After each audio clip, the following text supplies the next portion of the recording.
अस्सलाम वालेकुम दोस्तों, उम्मीद करता हूं आप खैरियत से होंगे। आज की हमारी वीडियो का टॉपिक लिवोप्रिड टैबलेट के ऊपर है, जो कि 25 मिलीग्राम की स्ट्रेंथ में और 50 मिलीग्राम की स्ट्रेंथ में इस्तेमाल की जाती है।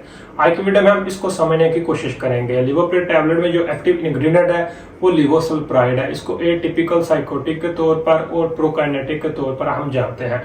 प्रोकाइनेटिक मतलब कि ये हमारी इसोफेगस और गैस्ट्रोइंटेस्टाइनल ट्रैक में जो मसल्स वगैरह होते हैं उसकी मोटिलिटी को स्टिमुलेट करती है, और साथ में हमारी जीआईटी में कह लें कि डोपामिन रिसेप्टर पर टारगेट करती है, जिससे हमारा जो पूरा नर्वस सिस्टम होता है उसमें गैस्ट्रिक मोटिलिटी वगैरह को कंट्रोल करती है। तो अगर इसके यूजेस को डिस्कस किया जाए तो हम लिवोप्रिड टैबलेट को इस्तेमाल कर सकते हैं। और किसी को फंक्शनल डिस्पेप्सिया का मसला है तो उसमें इस्तेमाल किया जा सकता है। फंक्शनल डिस्पेप्सिया मतलब कि खाने के बाद बदहजमी का मसला बहुत ज़्यादा देखने को मिलता है। बदहजमी और साथ में पेट भरा भरा महसूस होता है, और साथ में कह लें कि अक्सर लोगों को पेट से आवाज़ें आना शुरू हो जाती हैं, खट्टी डकारें आना शुरू हो जाती हैं, और बाद औक़ात के वगैरह भी आ जाती है। तो इस तरह की सूरत हाल में हम लिवोप्रिड टैबलेट को इस्तेमाल कर सकते हैं। इसी तरह लिवोप्रिड टैबलेट को हम गर्ट वगैरह में भी इस्तेमाल कर सकते हैं। गैस्ट्रो इसोफेगल रिफ्लक्स डिजीज, इसमें होता क्या है कि हमारे मैदे में बहुत ज़्यादा तेजाबियत बनना शुरू हो जाती है। ज़्यादा तेजाबियत बनने की वजह से मैदे से निकलकर हमारी जो खुराक की नाली है उसमें आ जाती है, जिसको हम इसोफेगस कहते हैं, और बहुत ज़्यादा बनने की वजह से ये गले तक भी पहुंच जाती है और उल्टी वगैरह भी आ जाती है। इसी तरह इस कंडीशन को हम हार्ट बर्न भी कहते हैं।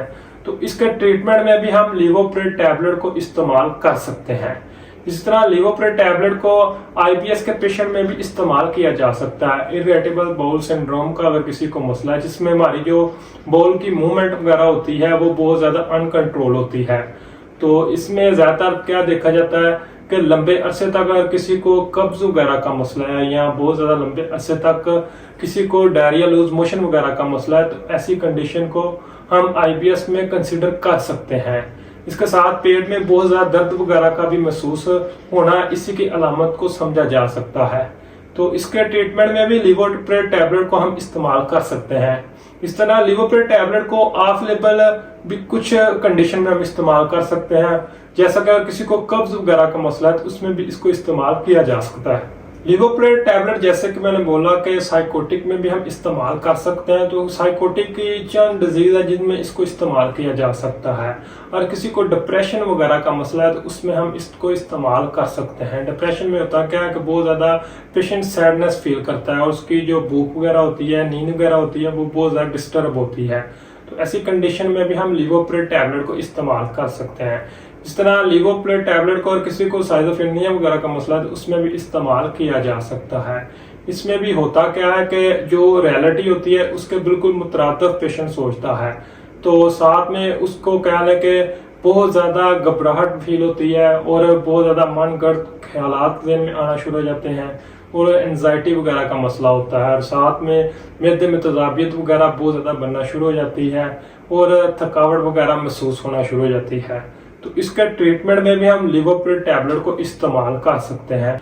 इसी तरह लिवोप्रिड टैबलेट को वर्टिगो में भी इस्तेमाल किया जा सकता है। वर्टिगो मतलब कि बहुत ज़्यादा चक्कर आने की अगर किसी को कैफियत है तो उसमें भी इस्तेमाल किया जा सकता है। इसके अलावा किसी को मैदे में तेजाबियत की वजह से सर में दर्द वगैरह का मसला है, माइग्रेन का मसला है, डिस्पेप्सिया की वजह से माइग्रेन का दर्द का मसला है, तो उसमें भी हम इसको इस्तेमाल कर सकते हैं। अक्सर लोगों को मैदे में तकलीफ की वजह से पट्ठों में खिंचाव, सर में तनाव, दर्द वगैरह का मसला होता है, तो ऐसे पेशेंट में भी लिवोप्रिड टैबलेट को इस्तेमाल किया जा सकता है। लिवोप्रिड टैबलेट की अगर डोज की बात की जाए तो इसको 25 मिलीग्राम या 50 मिलीग्राम दोनों स्ट्रेंथ में इस्तेमाल किया जाता है, लेकिन पेशेंट की डिटेल के बाद डिसाइड किया जाता है कि इसको कौन सी स्ट्रेंथ में इस्तेमाल करवाया जाए, क्योंकि इसकी नॉर्मल डोज 25 मिलीग्राम को दिन में सुबह और शाम के वक्त इस्तेमाल करवाया जाता है।